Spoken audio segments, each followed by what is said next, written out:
네, 안녕하세요. 흑수저 시청자 여러분, 진글입니다. 오늘 리뷰해볼 차는 로터스예요. 가장 눈에 띄는 거는 제가 키가 188인데요 허리밖에 안 와요. 허리 굉장히 차가 낮습니다. 그리고 일단은 뭐 사람들이 많이 얘기하는 이 눈매 같은 경우에는 솔직히 말해서 약간 포르쉐 느낌이 조금 나는데, 근데 전반적으로 이 앞에는 둥글둥글하기 때문에 약간 앞에는 크고 뒤에는 짧다, 그런 느낌으로 약간 망둥어 느낌이 아닌가, 그런 생각도 해봅니다. 그리고 전반적으로 카본으로 되어 있기 때문에 굉장히 초경량입니다. 무게는 1053kg. 주행을 타봤는데도 불구하고 이 차가 막 요동친다라는 느낌보다는 되게 안정적으로 바닥에 딱 붙어서 간다라는 느낌이 굉장히 컸어요. 이제 옆면을 한번 볼까요?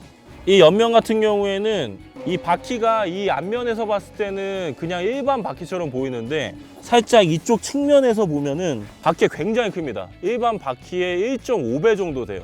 그리고 이 사이드가요, 수동이에요. 수동. 우리가 알고 있는 일반적인 차량 같은 경우에는 징징징징 이렇게 하는데, 이거는 편리하게 생각했던 그 기능 같은 것도 전혀 들어가 있지 않은 것 같습니다. 그냥 말 그대로 달리기 위해서 최소한의 기능들 제외하고는 다 뺀 것 같은 느낌이에요. 자, 그리고 차 문은 옆에서 이걸 누른 다음에 이렇게 빼는 겁니다. 자, 이런 식으로. 낮아요, 낮아. 딱이 봤어. 기가 막혀. 와. 자, 일단 후면부에 왔는데요, 엔진이 중간에 있다 보니까 보여지는 그런 엔진 룸 같은 게 좀 보이고요. 이거는 번호판을 여기다 끼고 잘 보이라고 간접 조명으로 하는 곳이라고 하고요. 이것은 이제 서킷 같은 경우에는 사고가 나거나 이제 견인을 해야 하는 상황에서 이게 옮길 수가 없는 상황이기 때문에 이제 견인골이라고 보면 된다라고 합니다. 많은 분들이 여기 이제 디퓨저라고 하는 이 곳을 많이 이제 평가를 하는데, 일반적으로 주차를 할 때 부딪혀가지고 고장날 수도 있겠다라고 할 정도로 굉장히 낮고요. 그리고 머플러도 지금 제가 봤을 때는 약간 보랏빛과 파란빛을 나면서 굉장히 멋있다라는 게 느껴질 정도로 뒤 후면은 되게 잘 돼 있어요. 자, 운전석 옆에 이제 레버가 있어가지고 이렇게 드는데요. 자, 이런 식으로 이제 수동적인 아날로그 감성. 근데 제가 봤을 때 로터스는 이제 초경량을 항상 그 지향하는 회사다 보니까 이 기능까지도 그냥 다 빼버린 것 같은 그런 느낌이에요. 그리고 이쪽 엔진 룸 같은 경우에는 이쪽에 무슨 설비 같은 게 이제 다 노출이 되어 있습니다. 이제 어떻게 보면 일반 자동차들은 보여줄 건 보여주되 보여주기 싫은 것들은 거의 가려놓는 느낌인데, 여기는 그냥 뭐 다 있어요. 그냥 그래도 뭔가 가방 같은 거라든지 이런 것들을 넣을 수 있는 최소한의 공간을 확보함으로써 줄 수 있는 그런 최소한의 편의. 자, 놓을게요. 자, 이렇게 콱 놓으면 된다고 합니다. 근데 이제 카본이다 보니까 굉장히 좀 가볍긴 하네요. 왜냐면 이쪽에서부터 이쪽까지가 그 엔진룸이 열리는 곳이기 때문에 무거울 거라고 생각을 했는데 그렇게까지 무겁지 않습니다. 그러면 이제 안쪽을 한번 살펴보도록 하겠습니다. 과연 이쪽은 어떤지. 다리를 넣고, 자, 안쪽에 들어갔는데 일단 보조석보다는 좀 타기가 편했던 것 같아요. 아니면 제가 여러 번을 타서 그런지 모르겠는데, 그 다음 다리를 이렇게 해서 네, 타면 되네요. 일단 서킷 같은 경우에는 헬멧을 써야 하기 때문에 고개를 숙여야지 운전을 할 수 있을 것 같지만 그래도 보여요. 근데 문제는 뭐냐면 키 크신 분들은 좀 못할 것 같아요, 제가 봤을 때. 그리고 아까도 제가 타면서 느낀 거였는데, 이쪽 부분 그리고 이쪽 부분이 굉장히 넓기 때문에 문을 닫으면은 여기가 약간 수납 공간, 잠깐이나마 올릴 수 있는 그런 공간이 만들어져요. XCG 430 컵이 아니라 다른 차량 같은 경우에는 뭐 너무 좁아가지고 양쪽에 뭐 앉으면은 뭐 어깨빵을 치니 뭐 하고 얘기를 하는데요, 저는 솔직히 느끼지 못했을 것 같고요. 근데 이제 등치가 큰 사람 둘이 타면은 부딪힐 수도 있겠다라는 가정이 있지만 그런 것도 그냥 뭐 없어 보입니다. 근데 이제 그것만 없어 보이는 게 아니라 전반적으로 없어 보여요. 뭔가 한국 차들의 많은 옵션들을 경험해 본 사람들은 굉장히 당황할 것 같아요. 일단 위에 천장은 굉장히 낮아가지고 불편하지만 다리 뻗는 거는 솔직히 타기만 하면 그렇게 큰 문제는 없을 것 같습니다. 자, 그리고 이제 내려야 할 때가 진짜 고난입니다. 고난. 다리부터 뻗기에는 굉장히 좀 뭔가 불편해요. 아니면은 이렇게 나와야 하는데, 이렇게 나오면은 아까 영상에서도 보셨다시피 기어 나와야 합니다. 결론은 뭐예요? 다리부터 뻗어야 한다는 거죠. 자, 저 같은 경우는 다리 뻗고 보조석 잡고 나와야 하는 것 같아요. 자, 그나마 기어 나오지 않으려면 이렇게 해야 한다는 거.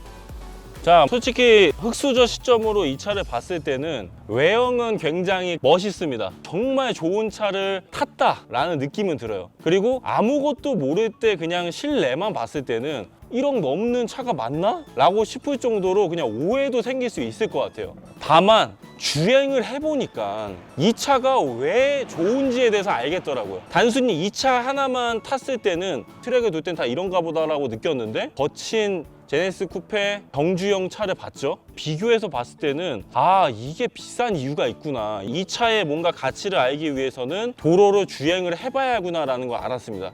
많은 선입견이 있죠. 제가 솔직히 말해서 자동차 리뷰를 한 게 이번이 처음인데 다른 리뷰어들을 따라 할 경우에는 도로 주행 몇 번 하면서 이 차의 가치를 정확히 알지 못했을 것 같아요. 하지만 좋은 기회를 얻어가지고 레이서분들이랑 같이 주행을 해봤죠. 그런 걸 느꼈을 때는 이 차는 정말 이 차의 가치를 알고 있는 사람이 운전했을 때 알 수 있다 라는 거를 저는 이제 간접적으로 체험을 해볼 수 있는 좋은 경험이었던 것 같습니다. 그리고 뭐 레이서분들이랑도 얘기를 해봤을 때도 굉장히 도로 주행보다는 이 경주형 차량에 맞게끔 나온 것 같고 전 버전들이랑은 비교할 수 없을 정도로 좋다라는 그런 호평들도 많이 해주셨기 때문에 단순히 그냥 외형적인 모습이나 그냥 내형적인 기능들에 포커스를 두신 분들은 별로 안 어울리는 차 같아요. 하지만 이 차의 가치를 알고 트랙 주행을 좋아하시는 분들은 좋은 평가를 낼 수 있지 않을까라는 생각을 해봤습니다. 물론 저는 이 차를 운전할 일은 없을 것 같아요. 너무 무서워. 이거 잘못하다가 한번 박잖아요, 여러분들.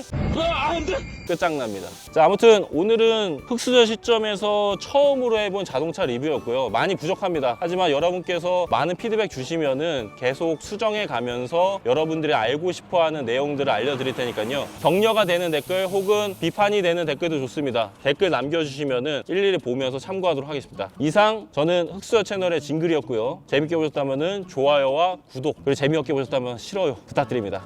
감사합니다.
차량이 1억 7,500의 금액을 이제 가지고 있는 차인데요. 이창모 실장님이 생각하셨을 때는 이 차의 가치는 무엇인가요? 일단은 가격이 중요한 건 아니고요. 다만 이 차량이 가지고 있는 퍼포먼스를 얼마만큼 내가 느끼고 재밌게 그거를 소화할 수 있느냐가 가장 중요하다고 생각해요. 그렇기 때문에 구매하시는 분한테는 그 금액이 결코 아깝지 않은 그런 가치로 다가갈 수 있다고 생각합니다. 감사합니다.